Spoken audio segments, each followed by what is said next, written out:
Για το μνημόνιο, ποιες είναι οι απόψεις σας και τη δημοσιονομική πολιτική που πρέπει να υπάρχει για την Ελλάδα? Ναι, εγώ ντρέπομαι που υπογράψαμε μνημόνιο, γιατί αυτό σημαίνει ότι δεν είμαστε εμείς σε θέση να διευθετήσουμε τα του οίκου μας.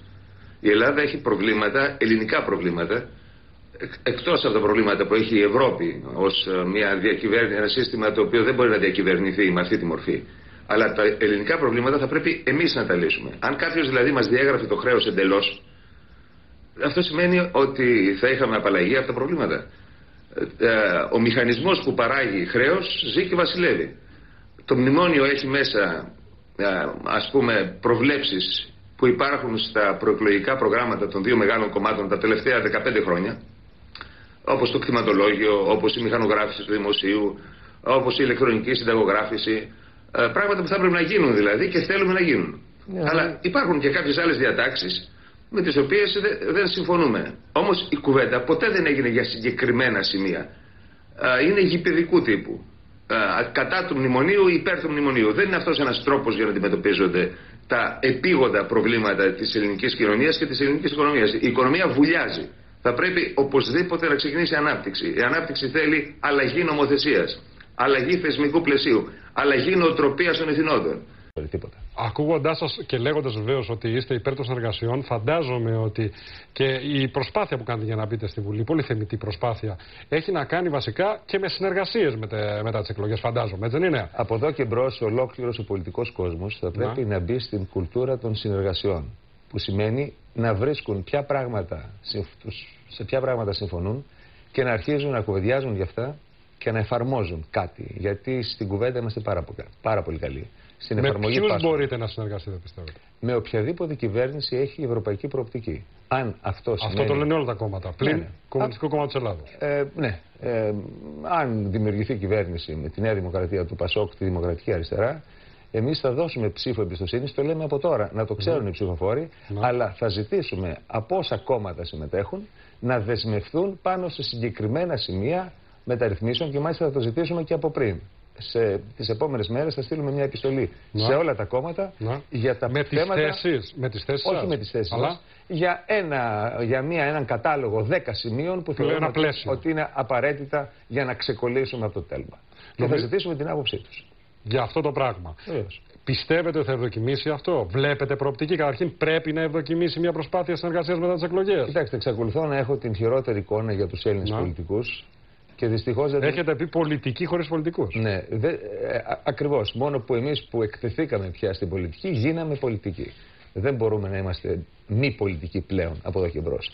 Και αυτό είναι προφανές ότι ένα σλόγγαν έχει την αφαίρεσή του. Δηλαδή, πολιτική χωρίς πολιτικούς σημαίνει χωρίς παλαιάς κοπής ή παλαιάς κλοπής, όπως έχω ξαναπεί, πολιτικούς. Εγώ θεωρώ ότι βλάπτουν και τα δύο κόμματα εξίσου την Ελλάδα.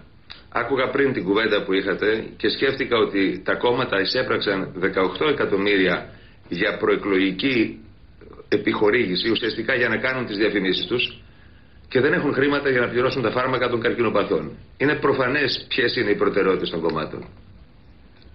Μάλιστα. Και αν δείτε τις θέσεις μας στο μεταναστευτικό, είναι ιδιαίτερα ακριβείς, αλλά λένε ότι ένα πρόβλημα με αντιφατικά δεδομένα θα πρέπει να το δούμε κάπου στη μέση. Υπάρχουν 1,5 εκατομμύριο άνεργοι Έλληνες.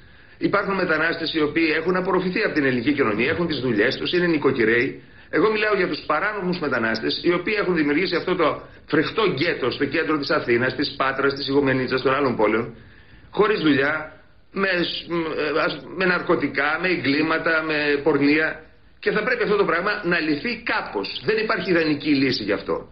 Όμως θα μπορούσαν οι μετανάστες να εργάζονται, αυτό δεν είναι δικιά μου πρόταση, είναι πρόταση της Ευρωπαϊκής Ένωσης, σε οικονομικές ζώνες και Έλληνες επίσης. Δεν θα είναι σε στρατόπεδα εκεί, θα είναι ελεύθεροι να μετακινούνται δηλαδή.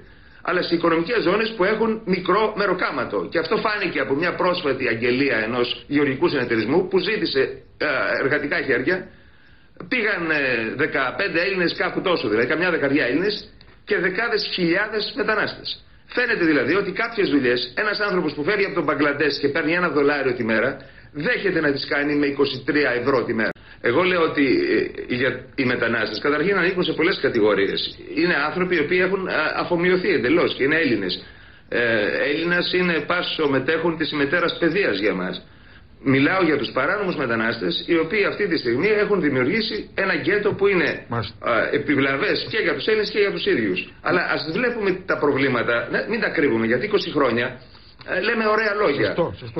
Και εν πάση περιπτώσει, ας πούμε ότι οι δικές μας προτάσεις είναι αδιαμόρφωτες. Να το πω και αυτό.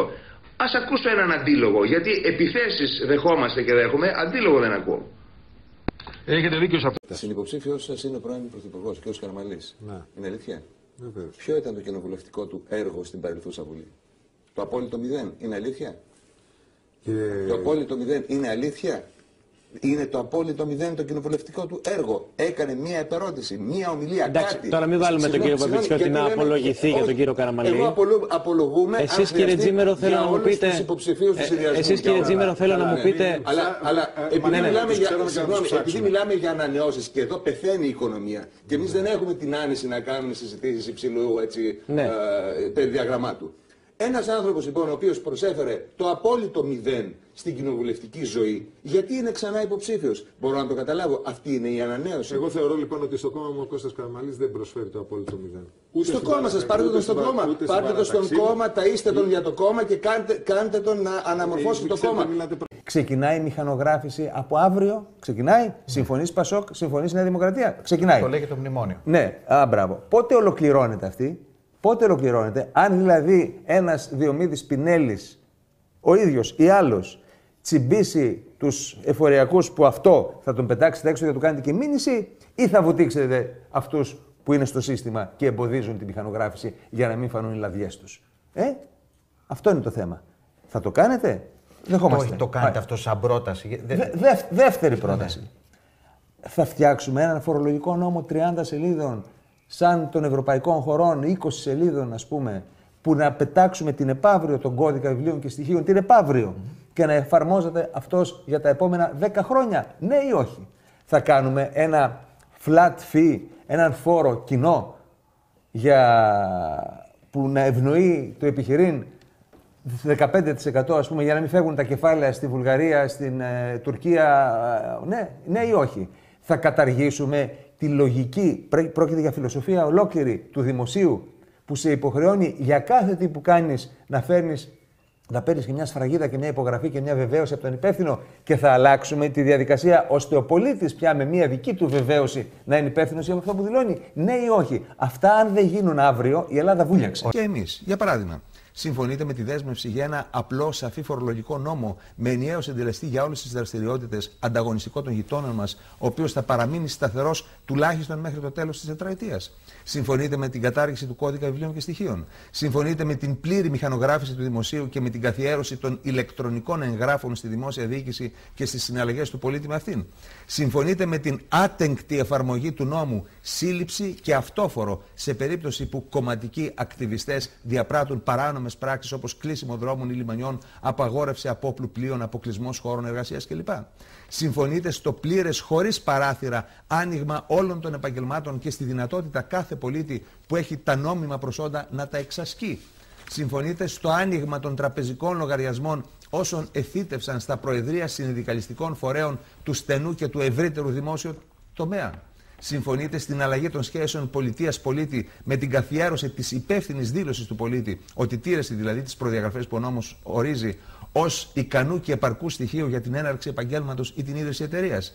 Συμφωνείτε στο ασυμβίβαστο Υπουργού Βολευτή και στην καθιέρωσή του από τις 18 Ιουνίου? Συμφωνείτε με την υποχρέωση των κομμάτων να δέχονται ετήσιο οικονομικό έλεγχο από ορκωτούς λογιστές? Συμφωνείτε με την απαγόρευση του δανεισμού των κομμάτων με άλλες εγγυήσεις πέραν της περιουσίας των μελών τους? Συμφωνείτε με την παροχή ασυλίας σε όσους αποκαλύψουν με αποδείξεις χρηματισμό δημόσιων λειτουργών? Συμφωνείτε με την κατάργηση κάθε σύνταξης που δίδεται λόγω εκλογής σε αιρετό αξίωμα?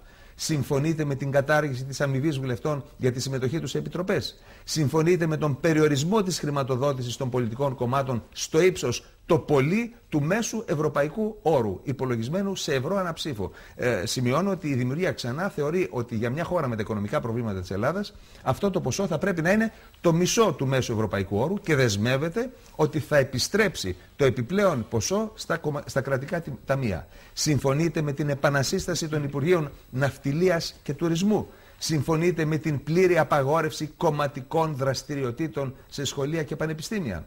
Συμφωνείτε με την αναγκαιότητα άμεσης επαναδιαπραγμάτευσης στις συνθήκες Δουβλίνο 2, ώστε η Ελλάδα να μην μεταβληθεί σε αποθήκη των παράνομων μεταναστών της Ευρώπης. Και τέλος, συμφωνείτε με την αναγκαιότητα για αναθεώρηση του συντάγματος, η οποία μπορεί να νομιμοποιηθεί παρακάπτοντας τους νομικούς ευσεβισμούς με δημοψήφισμα, ώστε η Βουλή της 18ης Ιουνίου να είναι και αναθεωρητική. Σε αυτά ζητήσαμε από τα κόμματα να τοποθετηθούν. Έχετε πει ότι δεν είστε ούτε αριστεροί ούτε δεξιοί, είστε ένα λογικό κόμμα.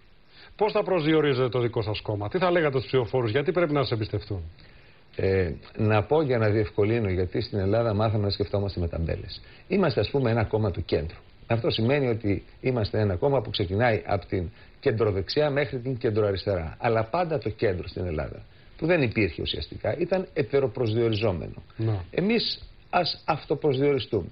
Είμαστε ένα κόμμα της κοινής λογικής. Γιατί μπορούμε να συζητήσουμε για ιδεολογικές διαφορές, αλλά αυτά που χρειάζεται η Ελλάδα τώρα είναι άμεσα και αφορούν την κοινή λογική. Για παράδειγμα, πρέπει να μπει μηχανογράφηση στο δημόσιο ή δεν πρέπει? Αυτό είναι δεξιό, αριστερό, τι είναι, σοσιαλιστικό, ακραίο? Νομίζω ότι είναι αναγκαίο. Θα πρέπει η νομοθεσία να γίνει απλή. Διότι συζητάω συνεχώς με δημοσίους υπαλλήλους, οι οποίοι λένε ότι δεν ξέρουμε τι μας συμβαίνει. Έρχονται συνεχώς νέοι νόμοι, συνεχώς νέες εγκύκλοι και δεν ξέρουμε τι ισχύει. Αυτό δεν είναι κοινή λογική, δεν είναι ούτε δεξιό ούτε αριστερό. Εύχομαι καλή επιτυχία, κύριε Τζίμερα. Σε ευχαριστώ που ήσασταν στο Σταρ απόψε. Να είστε καλά.